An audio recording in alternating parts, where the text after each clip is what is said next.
Hello friend, study with Aditya में आपका स्वागत है। तो जैसा कि मैं आज ऐसे टॉपिक को लेके आया हूँ जो अपने आप में एक बहुत रोचक सब्जेक्ट है, यानी हिस्ट्री। हिस्ट्री हिस्ट्री पढ़ने में बहुत सी समस्या होती है, इसके कालखंड में बहुत समस्या होती है, इसके स्रोत के बारे में बहुत से लोगों को बहुत समस्या होती हैं। आज मैं इसी टॉपिक को लेके तमाम समस्याओं को लेके इस पे बात करूंगा और आप लोग को इसको बहुत आसान तरीके से आपको समझाने का प्रयास करूंगा। तो चलिए शुरू करते हैं। जैसे कि इतिहास यानी हिस्ट्री। हिस्ट्री को कितने कालखंडों में विभाजित किया गया है? 3 खंडों में। क्या क्या हो जाता है? प्रागैतिहासिक काल हो जाता है, आदर्ैतिहासिक काल हो जाता है, ऐतिहासिक काल हो जाता है। ठीक है। और जैसे कि प्रागैतिहासिक काल में साक्ष्य है परंतु कोई लिखित प्रमाण नहीं है। ठीक है। और फिर उसके बाद आ जाता है उसके कितने भागों में विभाजित किया गया है। तो उसको कितने भागों में विभाजित किया गया है? 3 भागों में। पुरा प्रसारण काल जो 30,000 ईसा पूर्व से 10,000 ईसा पूर्व तक है, और उसके बाद आ जाता है सेकंड मध्य प्रसारण काल जो 10,000 से 4,000 ईसा पूर्व तक है। अब उसका आ जाता है नव प्रसारण काल जो 4,000 से कब कहाँ तक है? 2500 ईसा पूर्व तक। ये बात हो गई प्रागैतिहासिक काल की। अब आ जाते हैं हम लोग आदृैतिहासिक काल। आदृैतिहासिक काल का क्या है? साक्ष्य है। ठीक भैया, साक्ष्य है। लिखित प्रमाण भी है। ठीक भैया, लिखित प्रमाण भी है, किंतु उन्हें पढ़ा नहीं जा सका है। उन्हें आज तक पढ़ा ही नहीं जा सका है। इसके कितने भाग हैं? 2। इसके 2 भागों में कौन कौन से? सिंधु घाटी सभ्यता यानी इंडस वैली सिविलाइजेशन जो 2500 से 1500 ईसा पूर्व तक है। अब इसका आ जाता है वैदिक सभ्यता। वैदिक सभ्यता क्या है? 1500 से 600 ईसा पूर्व तक जो है वो वैदिक सभ्यता है। अब इसका आ जाता है आदृैतिहासिक काल।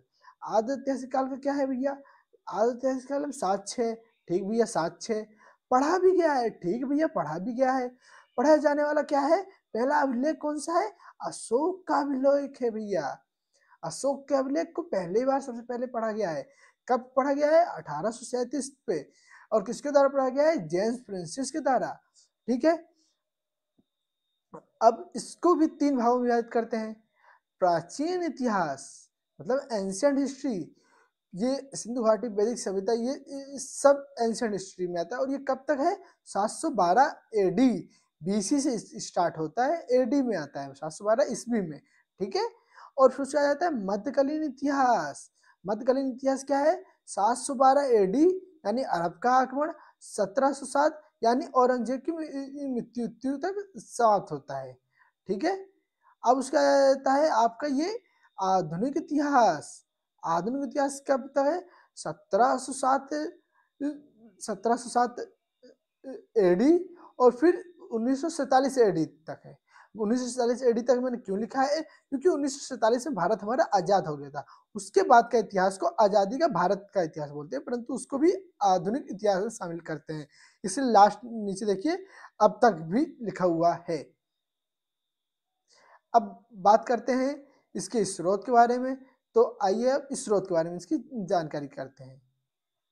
जैसा कि स्रोत भारत प्राचीन भारतीय इतिहास के अध्ययन के लिए जो स्रोत हमको मिलते हैं वो कौन कौन से हैं? पुरातात्विक स्रोत हैं, साहित्यिक स्रोत हैं और विदेशी यात्रियों का विवरण है भैया। विदेशी यात्रियों क्या है? विवरण। मतलब विवरण क्या होता है? ये जो विदेश के यात्री आए थे, यहाँ रहे, यहाँ की वेशभूषा कल्चर के बारे में जानकारी की, उसको लिखा, यहाँ के बारे में क्या क्या क्या बातें लिखी, उसी को हम विवरण के रूप में समझते हैं। अब जिसे पुरातात्विक इस स्रोत में क्या जाता है? अभिलेख, जैसे अशोक के अभिलेख हो गए इत्यादि। और स्मारक और भवन आ जाते हैं। फिर उसके आ जाते हैं सिक्के। सिक्के मतलब किसने कौन से सिक्के चलाए, चांदी के, तांबे के, क्या चलाए इत्यादि। और फिर उसके आ जाता है मूर्तियाँ। मूर्तियाँ कैसी बनी थी। फिर उसके आ जाता है चित्रकला। कौन सा चित्रकला का किस शैली में कौन सा शैली का विकास हुआ, नवीन शैली कौन सी है, कौन सी पुरानी, इसका इसमें आ जाता है। फिर आ जाता है मोहरे। मोहरे मतलब किससे बनी थी, किससे नहीं, ये आ जाता है। अब साहित्यिक स्रोत। साहित्य के स्रोत को भैया दो भागों में विभाजित किया गया है। कौन कौन से? धार्मिक साहित्य और फिर उसके बाद लौकिक साहित्य। धार्मिक साहित्य में क्या है? ब्राह्मण ग्रंथ और ब्राह्मण साहित्य, ब्राह्मण ग्रंथ एक ही बात है वो। और ब्रह्मोत्तर साहित्य, मतलब ब्रह्मोत्तर साहित्य में वो जाता है जो ब्राह्मण से हट के है, ब्राह्मण की बात। उसके बाद कौन सा है? उसमें कौन सा है? बौद्ध साहित्य, मतलब बौद्ध धर्म के लिए जो रचनाएं लिखी गई हैं उसको बौद्ध साहित्य नाम दे दिया है। और फिर आ जाता है जैन साहित्य, जैन धर्म में जो रचनाएं लिखी गई उसको जैन धर्म नाम दे दिया गया है। बौद्ध साहित्य में क्या आता है? सुत पिटक आ जाता है, विनय पिटक आ जाता है, अभिधम्म पिटक आ जाता है, मिलिंद पन्नो आ जाता है, बुद्ध चरित आ जाता है, दिव्यावधान आ जाता है भैया। जैन साहित्य में क्या आता है? परिशिष्ट पावन आ जाता है, भद्रबाहु चरित्र आ जाता है, भगवती सूत्र आ जाता है, कल्प सूत्र आदि, ये जैन साहित्य में आ जाता है भैया। अब उसके बाद हम बात करते हैं ब्राह्मण ग्रंथ। ब्राह्मण ग्रंथ में क्या क्या आ जाता है, अब इसके बारे में हम आपको जानकारी देते हैं। ब्राह्मण में आ जाएगा सबसे पहले आपका वेद। वेद कितने प्रकार के होते हैं? चार। चार कौन कौन से होते हैं? ये ऋग्वेद, यजुर्वेद, सामवेद, अथर्ववेद। बहुत सही। अब उसके बाद आ जाता है ब्राह्मण ग्रंथ। ब्राह्मण ग्रंथ में कौन से होते हैं? ऐतरेय, कौशिकी, गोपथ, ये ब्राह्मण ग्रंथ हो गए। फिर अरण्यक आ जाता है। अरण्यक होते हैं जो वनों में रह के लिखे गए रचनाएं हैं। उसमें आ जाता है मैत्रेयणी, ऐतरेय, तैत्तिरीय, और उसका आ जाता है उपनिषद। उपनिषद में क्या आ जाता है? छंदोग्य, कंठ, बृहदारण्य आदि। अब उसका आ जाता है वेदांग। वेदांग में क्या आता है? शिक्षा, कल्प, व्याकरण, निरुक्त, छंद और ज्योतिष, ये आ जाता है वेदांग में। अब उपवेद, ये वेदों का ही उपवेद दूसरा रूप उपवेद के रूप में है। अब उसमें क्या आता है? यजुर्वेद, धनुर्वेद, गंधर्ववेद, शिल्पवेद। अब इसमें ध्यान रखने वाली बात क्या है? यजुर्वेद को भी वेद में शामिल करने की मांग की जा रही है। इस एग्जाम के पॉइंट ऑफ व्यू से यजुर्वेद बहुत ज्यादा जरूरी है, इसको थोड़ा देख लीजिएगा। अब उसका जाता है षड दर्शन। षड दर्शन क्या है? जो दार्शनिक है, इंडियन फिलोसफर है, उन्होंने जो दर्शन दिए हैं, जो अपनी बात कही है, उसको ही दर्शन के रूप में जाना जाता है।